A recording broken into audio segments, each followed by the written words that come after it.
오늘 갈라디아서 4장 전반부 말씀을 읽었는데요. 여기 보면 종과 아들에 대한 이야기가 나옵니다. 이런 종과 아들은 다르죠. 신분이 다릅니다. 종에게는 자유가 없지만 아들에게는 자유가 있습니다. 또 아들은 아버지의 유산을 상속받을 수 있는 상속자이기도 합니다. 오늘 우리가 이 말씀을 같이 저와 함께 살펴보려고 하는데요. 오늘 말씀 들으면서 나는 이 세상의 종으로 살고 있는가, 아니면 정말 하나님의 자녀로 살고 있는가 스스로 한번 질문해 보시고요, 또 답변해 보실 수 있기를 바랍니다. 갈라디아서 4장 1절과 2절 말씀 보겠습니다. 내가 또 말하노니 유업을 이을 자가 모든 것의 주인이나 어렸을 동안에는 종과 다름이 없어서 그 아버지가 정한 때까지 후견인과 청지기 아래에 있나니. 로마 제국 시대에는 주인의 아들이 성년이 될 때까지 후견인과 청지기 아래에 있었습니다. 후견인은 주인 아들의 교육을 책임졌고요, 또 청지기는 주인의 재산을 관리하는 사람이었죠.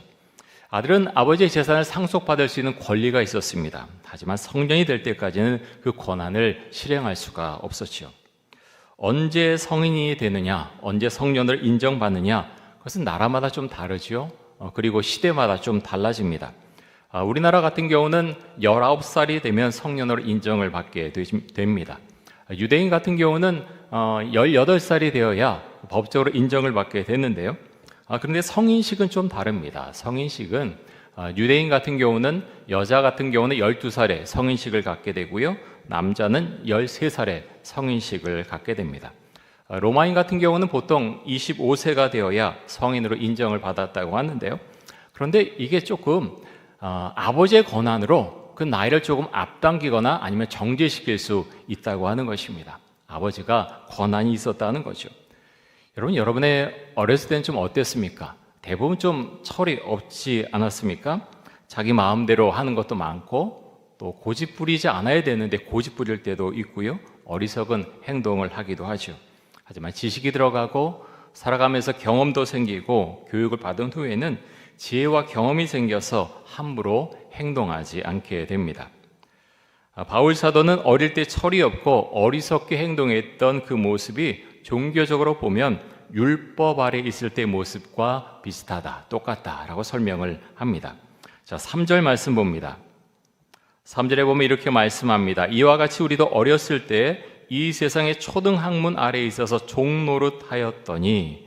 초등학문, 이 세상의 초등학문, 이것이 무엇인가? 성서학자마다 주장하는 바가 사실은 조금씩 다릅니다. 하지만 대체로 이 세상의 초등학문은 모세의 율법을 의미하거나 또 이방인들이 다루던 철학사상을 의미하는 것으로 봅니다. 예수님을 믿는 십자가 신앙을 갖기 전에는 사람들은 율법 아래 있거나 철학사상을 따라서 살았다고 하는 거죠. 여러분은 예수님을 믿기 전에, 예수님을 인격적으로 만나고 예수님을 영접하기 전에 여러분이 중요하게 여기고 따랐던 어떤 것이 있습니까? 예수님을 자신의 구원자와 주인으로 믿지 않는 사람들은 예수님이 아닌 다른 것을 더 중요하게 여기며 살아갑니다. 예수님을 만나기 전에 여러분에게 가장 중요했던 것은 무엇입니까? 돈입니까? 성공입니까? 여러분의 자녀입니까? 하나님보다 중요하게 생각하는 것, 그 모든 것이 다 우상이다. 성경은 그렇게 분명하게 말씀하고 있죠. 돈도 중요하죠. 자녀도 중요합니다. 성공도 중요합니다. 하지만 모든 것을 다 동일선상에 놓을 수는 없다는 것입니다. 성경은 가장 중요한 것이 무엇이냐? 우리에게 묻습니다. 하나님을 믿는 신앙이 가장 중요하냐? 그것을 가장 우선순위에 놓을 수 있느냐? 우리에게 질문합니다. 마태복음 6장에 보면 예수님께서 말씀하시기를 내 보물이 있는 곳에 내 마음도 있다라고 하셨고, 너희가 하나님과 재물을 겸하여 섬기지 못한다라고 말씀을 하셨죠. 여러분 그렇죠? 집에 보물 숨겨놓으신 분 계십니까? 금괴짝이 있다 그러면 그 생각 많이 날 거예요. 이거 누가 훔쳐가지 않을까? 이거 팔아서 뭐 했으면 좋을까? 아마 엄청난 보물이 있다면 그 생각 계속해서 하게 되겠죠. 하나님과 재물을 겸하여 섬기지 못한다는 이 말은 우선순위에 대한 말씀이기도 하죠.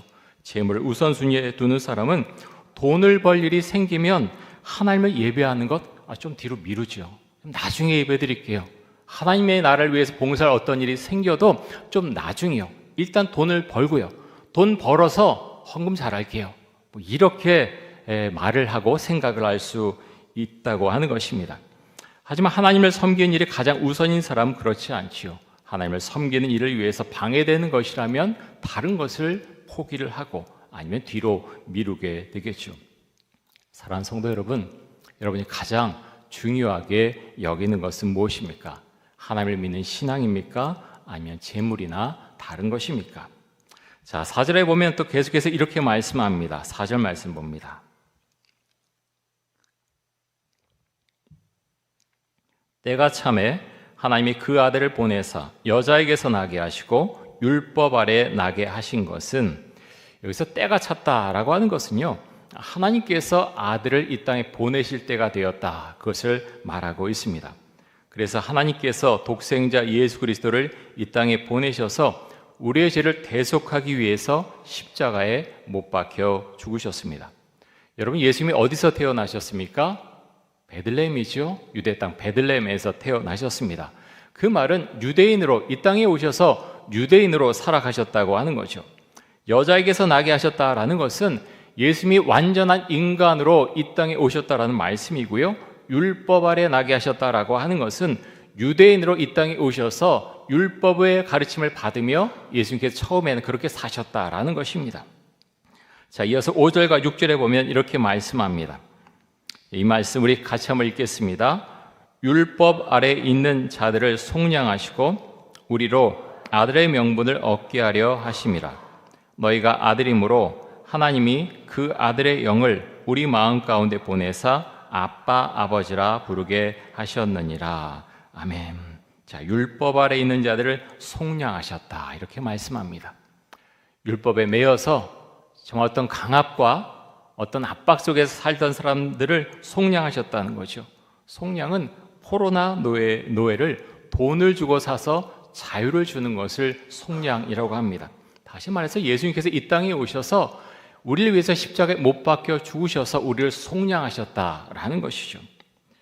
율법 아래에서 자유가 없던 삶을 살던 사람들을 예수님께서 십자가의 피값으로 사셨습니다. 또 우리를 하나님의 자녀로 삼아 주셨습니다. 그래서 예수를 믿는 그리스도인들을 하나님을 향해서 우리가 뭐라고 부릅니까? 아버지라고 우리가 부르지 않습니까? 6절에 보면 너희가 아들이므로 하나님이 그 아들의 영을, 다시 말해서 성령을 우리 마음 가운데 보내주셔서 아빠 아버지라 부르게 해주셨다라고 말씀합니다. 다시 말해서 우리가 하나님 향해서 아빠 아버지라 부를 수 있는 것은요, 성령님께서 우리 마음 가운데 그 생각과 그 믿음을 주셨기 때문에 우리가 하나님 향해서 아빠 아버지라 부를 수 있다고 하는 것입니다. 여러분, 하나님과 친밀하십니까? 어느 만큼 친밀하십니까? 내가 하나님과 얼마나 친밀한가 하는 것은 사실 몇 가지만 우리가 점검해 보면 금방 알 수가 있는데요. 먼저 예배 자리를 사모를 하겠죠. 당연히 하나님과 친밀하면 예배 자리를 사모할 것입니다. 또 하나님의 말씀인 성경 말씀을 펴고서 읽겠지요. 또 읽을 뿐만 아니라 그 말씀을 묵상할 것이고, 하나님께서 나에게 무엇을 말씀하시는가, 내가 어떻게 해야 되는가, 그 말씀을 가지고 기도할 것이고요. 또 기도하는 시간, 바쁜데 그러면서 기도를 안 하고 그러지 않을 것입니다. 정말 바쁜 사람들은요, 그러면서 하나님과 친밀한 사람들은 계속해서 눈을 뜨고 길을 가거나 다른 것을 할 때도 기도하게 되겠죠. 여러분, 우리에게 계속해서 기도하라고 말씀하셨는데요, 눈을 감고 사실 기도하는 거 너무 중요합니다.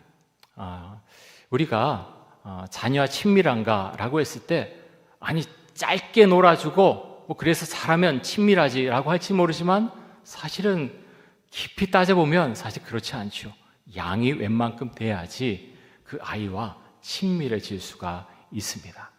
여러분, 기도도 사실은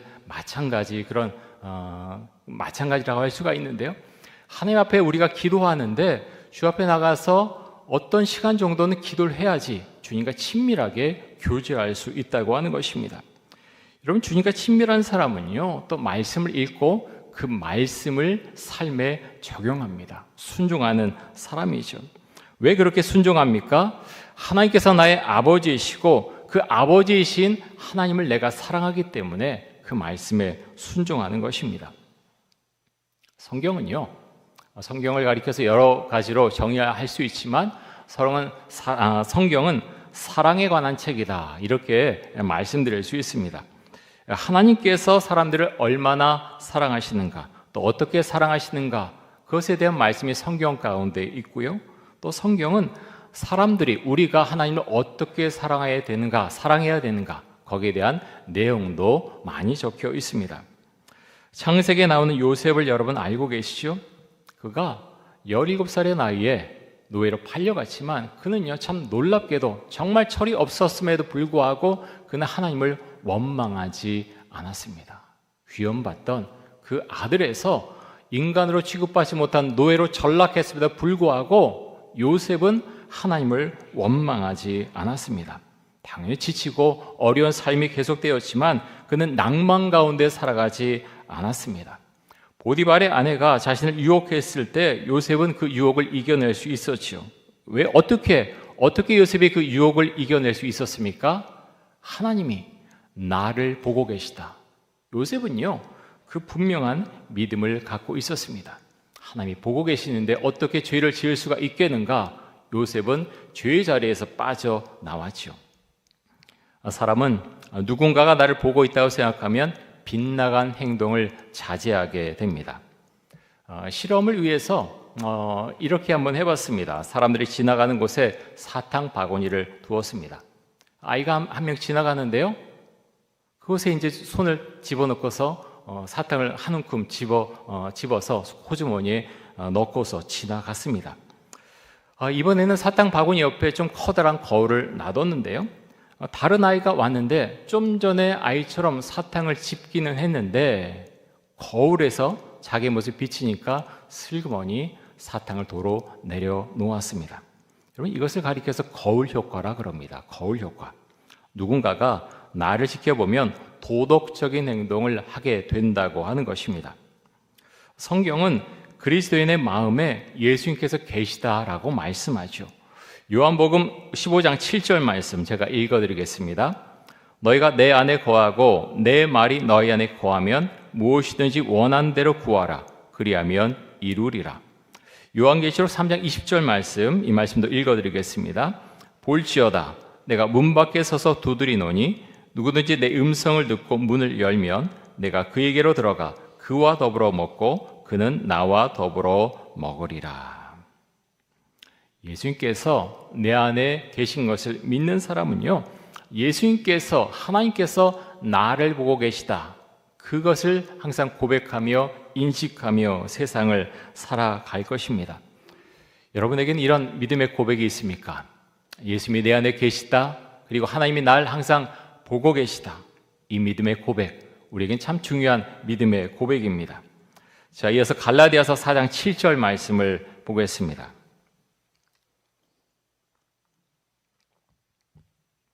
우리 같이 한번 읽겠습니다. 그러므로 내가 이후로는 종이 아니요 아들이니 아들이면 하나님으로 말미암아 유업을 받을 자니라. 아멘. 여러분, 종이십니까? 아니죠. 종으로 살아가고 싶은 사람 아무도 없습니다. 여러분, 하나님의 자녀입니다. 근데 하나님의 자녀, 이 말씀이요, 우리에게 얼마나 큰 은혜로 다가오는지 모릅니다. 하나님의 자녀면 하나님의 자녀답게 살아가려고 애를 쓰면서 살아가게 된다고 하는 거죠. 자, 이어서 8절과 9절 말씀을 보겠습니다. 이렇게 말씀합니다. 그러나 너희가 그때에는 하나님을 알지 못하여 본질상 하나님이 아닌 자들에게 종노릇하였더니 이제는 너희가 하나님을 알 뿐 아니라 더욱이 하나님이 아신 바 되었거늘 어찌하여 다시 약하고 천박한 초등학문으로 돌아가서 다시 그들에게 종노릇하려 하느냐. 8절에 나오는 그때에는 과거를 말하죠. 과거에 갈라디아 지역에 있던 그 교회 사람들은 하나님을 모르던 사람들이었습니다. 세상의 철학과 가치관을 따라서 살던 사람들이었죠. 하지만 예수를 믿은 다음에는 이들의 생각과 삶이 완전히 달라집니다. 그래서 9절에 보면 이제는 너희가 하나님을 알 뿐 아니라 더욱이 하나님이 아신 바 되었다라고 말씀하고 있습니다. 여러분, 지금 우리가 예배를 드리고 있지 않습니까? 하나님께서 이 자리에 앉아 계신 우리들 한 사람 한 사람을 분명히 아신다고 우리는 그렇게 믿습니다. 여러분, 그것이 우리의 믿음이죠. 예수님께서 말씀하시기를 너희에게는 심지어 머리털까지도 다 세신 바 되었다라고 말씀을 하셨습니다. 하나님께서 우리를 아신다고 하는 거죠. 이 믿음이 분명했기 때문에 요셉은 유혹에 넘어가지 않았고 자신의 신앙을 지킬 수가 있었습니다. 여러분, 예수를 믿으면 자유함이 우리의 심령 가운데 들어오게 되는데요. 요한복음 8장에 보면 이렇게 말씀합니다. 너희가 내 말에 거하면 참으로 내 제자가 되고 진리를 알지니 진리가 너희를 자유롭게 하리라. 진리가 너희를 자유롭게 하리라. 여기서 말한 진리는요, 죄로부터의 자유는 죄로부터의 자유를 말합니다. 여러분, 우리 하나님 안에 있을 때 자유가 임합니다. 근데 우리가 하나님의 안에 있지 못하면요, 내가 예수님을 왜 믿어서, 내가 왜 교회에 와서 다른 사람들은 어디 이상한 데 가도 전혀 양심의 가책을 받지 않는데 난 내 마음은 왜 이렇게 괴로울까? 내가 발을 잘못 디뎌 놓았나 보다. 이렇게 생각할 수 있다는 거예요. 여러분, 성경에서 말하는 자유가 무엇입니까? 하나님의 안에 있을 때 내 안에 자유가 임하고요, 복음이 내 안에 있을 때 자유가 임한다. 성경은 우리에게 그렇게 말씀합니다. 요셉이 보디발 안에 유혹을 물리칠 수 있었던 것은 요셉의 마음 가운데 죄로부터의 자유함이 있었기 때문입니다. 다시 말해서 요셉은요, 하나님께서 나를 보고 계시다, 이 생각을 잊어버린 적이 없다고 하는 것입니다. 하나님을 믿는 사람들의 가장 중심되는 고백 중에 하나는 하나님께서 나를 보고 계신다라는 고백일 것입니다. 자, 이어서 10절과 11절 말씀을 보겠습니다. 말씀 우리 같이 한번 읽겠습니다. 너희가 날과 달과 절기와 해를 삼가 지키니 내가 너희를 위하여 수고한 것이 헛될까 두려워하노라. 자, 바울은 날과 달과 절기와 해를 원래 지키던 사람이었죠. 안식일, 유월절, 초막절 아주 철저하게 지키던 사람이었습니다. 예수님을 만나고 나니까요, 내가 이런 것으로 구원을 받는 것이 아니구나 하는 것을 분명히 알게 되죠. 그래서 예수의 십자가의 시각으로 성경을 재해석합니다. 그래서 바울은 율법으로부터 나와서 자유함을 얻게 되죠. 여러분, 저는 오늘 말씀을 묵상하면서 하나님의 자녀가 무엇인가 여기에 대해서 많이 생각을 하게 되었고요. 그러면서 두 가지 마음을 하나님께서 제 마음 가운데 주셨는데요. 첫 번째는 욥기에 나오는 하나님의 모습, 이것을 생각나게 해주었습니다. 사탄이 하나님을 부추겨서 욥이 고난을 받죠. 많은 고난을 받습니다. 근데 욥이 친구들과 그 다음에 논쟁을 하게 되는데요. 근데 그러면서 욥도 얼마나 힘들었겠습니까? 근데 그런 가운데에서 욥은 지나치게 자신의 의를 주장을 했죠. 재판정에서 하나님과 한번 그 얘기를 해보면 좋겠다, 하나님께 이 말씀을 드리면 좋겠다, 굉장히 강하게 자신의 의를 주장을 합니다. 욥과 그리고 친구들 그리고 엘리후의 말이 끝난 이후에 하나님께서 말씀하시는데요, 근데 하나님은요, 이들과 논쟁하지 않으십니다. 갑자기 우리가 욥기를 읽다가 이상하게 생각될 수도 있는데 하나님은요, 갑자기 창조에 대한 말씀을 하십니다. 그리고 이어서 동물에 대해서 자세히 말씀을 하시죠. 그러면서 욥에게 말씀하시기를 내가 나의 공의를 부인하려느냐, 내 의를 세우려고 나를 악하다 하겠느냐, 이렇게 말씀하십니다. 여러분, 하나님께서 창조와 동물들에 대해서 말씀하신 이유가 무엇입니까? 욥, 내가 의롭다고 하지만 너와 나는 다른 존재다라는 것을 분명히 알려주시기 위해서 이 말씀을 하시는 것이죠. 하나님은 사람이 아니십니다. 하나님은 창조주 하나님이시고 세상을 다스리시는 전능하신 하나님이십니다. 여러분, 우리가 하나님을 잘 따른다고 하는 거 참 좋은 일인데요, 욥기를 보면서 어떤 생각을 하게 되느냐 하면 잘못하면 내 의가 우리의 자의식 속에 있게 된다고 하는 것을 생각을 하게 됩니다. 이런 생각 속에 살아가면요, 나도 모르게 교만한 마음을 갖게 된다고 하는 것입니다. 욥기는 우리에게 하나님은 우리와 다른 분이다라는 것을 분명히 알려주고 있습니다. 제가 말씀 묵상하면서 두 번째 떠오른 그 하나님의 모습은 누가복음 15장에 나오는 집 나간 둘째 아들, 그 둘째 아들을 아무 조건 없이 받아주시는 하나님의 모습입니다. 둘째 아들이 아버지 재산을 갖고 떠나죠. 가서 허랑방탕하게 살다 옵니다. 사회에서 버림받았고 거짓거리를 하고 아버지를 찾아오죠. 근데 아버지가 둘째 아들 보고서 달려나가서 그 아들을 끌어안습니다. 고개를 들지 못하는 그 아들을 위해서 좋은 옷을 제공해주고 손에 가락지를 끼우게 하고 아들을 위해서 잔치를 베풀어 줍니다. 여러분, 우리가 믿는 하나님은 바로 이런 하나님이라고 하는 것입니다. 우리가 하나님 앞에서 어떤 존재인가 우리가 바로 알 수 있길 원합니다. 또 우리가 하나님의 복된 자녀로 이 세상을 살아갈 수 있기를 원합니다. 하나님은 우리와 다른 존재라고 하는 것, 세상을 창조하시고 다스리시는 분이라고 하는 고백이 우리에게 있어야 하고요. 또 하나는 그럼에도 불구하고 하나님은 우리를 받아주시고 우리를 사랑해 주시는 하나님이라고 하는 것입니다. 우리가 하나님의 자녀라는 생각이 분명하면 우리는 하나님의 자녀답게 이 세상을 살아갈 수 있을 것입니다. 하나님의 자녀라고 한 특권 너무나 감사하고 아름다운 것이죠. 내가 이 하나님의 자녀라는 특권을 내가 갖고 있다면 거기에 걸맞는 행동과 책임을 내가 지면서 행동해 나가야 할 것입니다. 사랑하는 성도 여러분, 우린 율법 아래 있지 않고요, 그리스도의 은혜 가운데 살아가는 사람들입니다. 그리스도의 십자가의 은혜를 우리 항상 고백할 수 있길 원합니다. 은혜 가운데 있는 사람은 어려움을 당했을 때 하나님을 원망하지 않습니다. 하나님을 원망하는 것이 아니라 하나님을 의지해서 다시 일어납니다. 하나님을 의지하면 하나님께서 요셉처럼 일으켜 세워주실 것입니다. 하나님의 자녀로 살아가는 기쁨과 은혜가 여러분의 삶 가운데 가득하기를 원하고 축복합니다. 우리 함께 기도하겠습니다. 이 시간 기도할 때 하나님의 자녀로 세상을 살아가게 하여 주옵소서. 하나님과 친밀한 관계를 가지고 살게 해주시고 하나님께서 항상 나를 보고 계심을 기억하며 신앙생활을 할 수 있도록 하여 주옵소서. 우리 함께 통성으로 기도하겠습니다.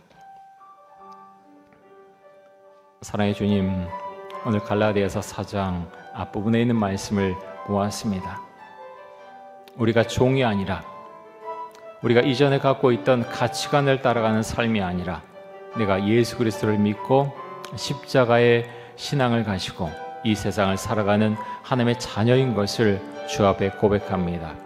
하나님 아버지, 우리의 은혜를 주시고 하나님의 자녀로서 합당한 삶을 우리가 살아갈 수 있도록 하여 주옵소서. 항상 감사하며 주님을 의지하며 하나님을 의심하지 않고 나의 삶을 주관하시고 죽음 이후까지 관장하시는 그 하나님을 우리가 바라볼 수 있기를 간절히 원합니다. 이 전국에 속한 모든 성도님들 가운데 함께 하셔서 하나님 아버지여, 정말 주를 사랑하고 주님과 친밀하고 하나님의 인도하심을 받는 삶을 살아가는 성도들이 될 수 있기를 간절히 원합니다. 하나님 아버지여, 우리가 또 전도하고자 합니다. 성령의 은총을 주시고 성령께 주시는 힘과 능력과 믿음으로 복음을 전하며 전도할 수 있도록 하여 주옵소서.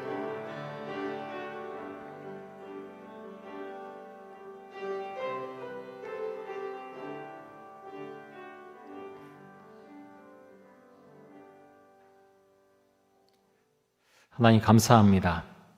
우리를 하나님의 자녀로 삼아주시고 하나님의 자녀라고 하는 그 신분에 걸맞는 삶을 살아가게 하시니 감사합니다. 때론 넘어지고 때론 내가 왜 이럴까 하는 생각을 할 때도 있지만 하나님, 우리가 하나님의 자녀인 것을 조금 더 의심하지 않습니다. 하나님의 자녀답게 이 세상을 살아갈 수 있도록 해주시고 우리가 넘어질 때마다 주님을 더 의지하며 주님께 지혜를 구하며 주님께 힘을 구하며 주께 주신 힘과 능력과 믿음으로 이 세상을 힘있게 살아갈 수 있도록 하여 주옵소서. 감사드리며 예수 그리스도의 이름으로 기도드립니다. 아멘.